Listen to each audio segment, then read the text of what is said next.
I'm Tyler Hendricks, and I'd like to share with you some ideas from the Divine Principle. We look at this as a new expression of truth. Truth is unchanging, but how we express it changes. Truth has a mission, and that mission is to bring happiness. We share the earth today with 7 billion other people, all of whom are spending their time doing something. There's one thing that everybody shares. We're all struggling to find happiness and avoid misfortune. And each of us is living our life to obtain joy and happiness, from the small details of our everyday life to the major events that shape history. Every event reflects someone's desire for a happier life. So we need to find the path to happiness. We can't afford to be ignorant about this and about life and about the world. Now, if it is a real path to happiness, then it can create peace. And if it can do so authentically for an individual, then it can do so also for the family. And peaceful families will naturally create a peaceful society, and this will extend to nations and to the world. But what makes you feel joy and happiness? Happiness follows when my desires are fulfilled. I feel happy when I satisfy my desires, when I buy something that I saved up for, when I receive a gift, when I was able to do something I wanted to do, when I started working for a company that I wanted to work for, when I acquired some certification, when someone I love affirmed and accepted me, when I dated someone who I respect very much, when I married my eternal love. When we fulfill our desires, we experience happiness. The humanistic psychologist Abraham Maslow categorized human desire into 5 stages. He said that people live their lives in order to fulfill 5 stages of desires. The first is physiological desires. The second is the desire for security and safety. The third is social desire. The fourth is the desire to be respected. And the fifth is the desire for self-actualization.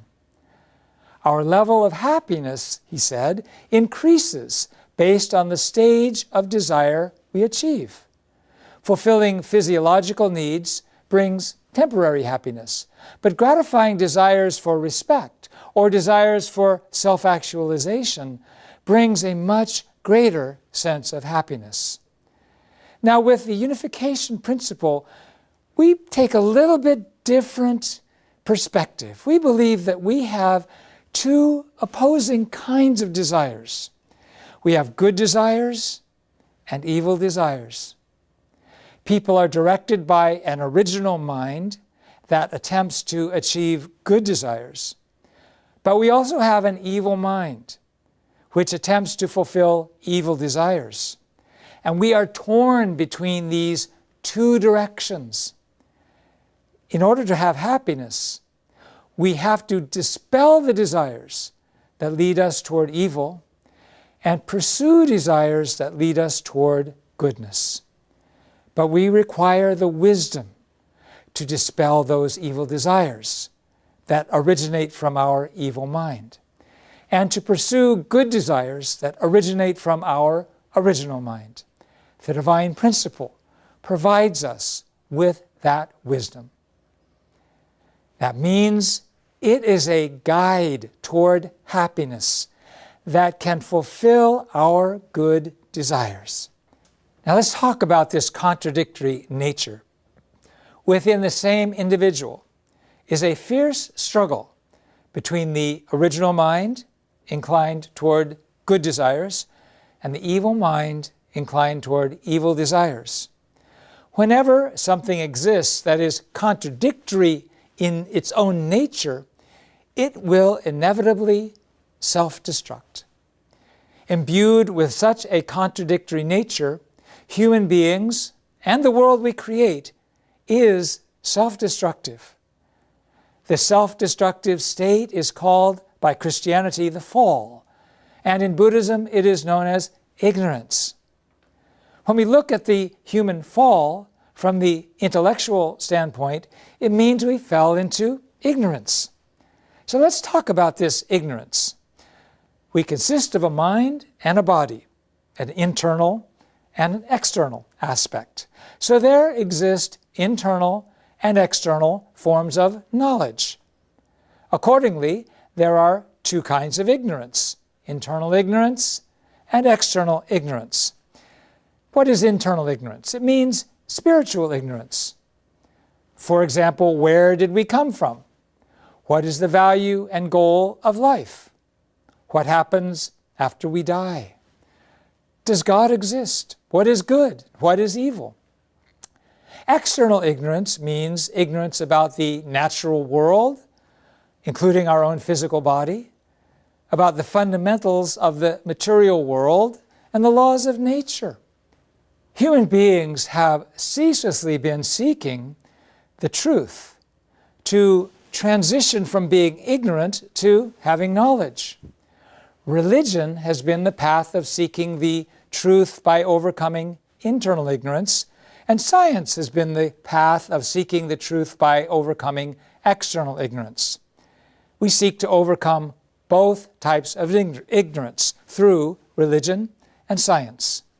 To be completely liberated from ignorance and follow only the desires of the original mind in the direction of goodness, one must find a truth that includes both science and religion, both internal and external truth.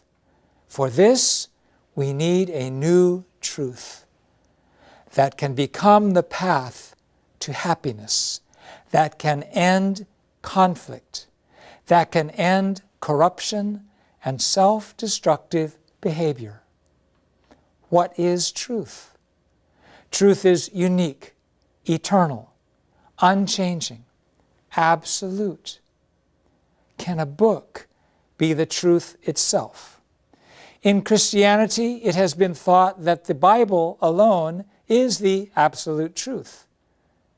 But a book is not truth itself, but merely a text for teaching the truth. With the flow of time, a gradual process took place. In each era, man was given higher and higher levels of spirit and of knowledge.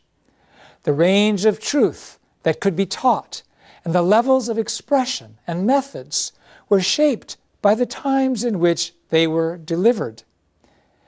Now, how do we fulfill the mission to create happiness?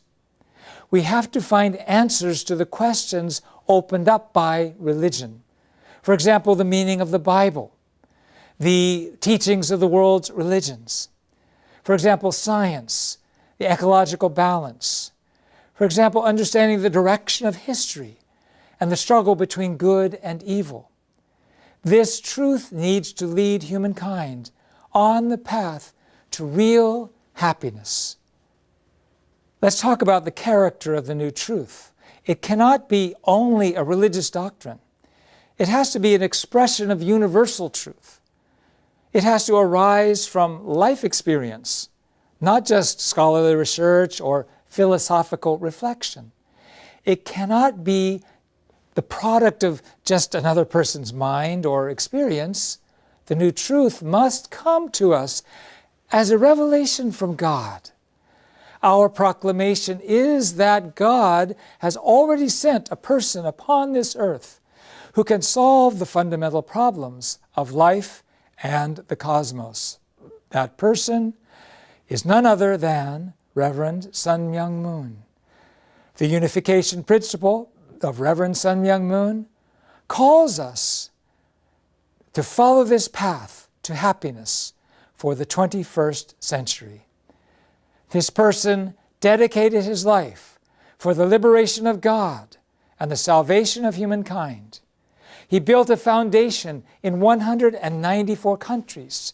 He left his words as a textbook and passed away on September 3rd, 2012. From now on, you will learn and become familiar with the concrete content of unification principle. I ask for your open-minded interest. Remove the stereotypes and any prejudices, and seek to grasp the new truth with a serious mind. Adopt a posture of hope that this can lead you to good realizations and worthwhile experiences for your life. See you next time. Thank you very much.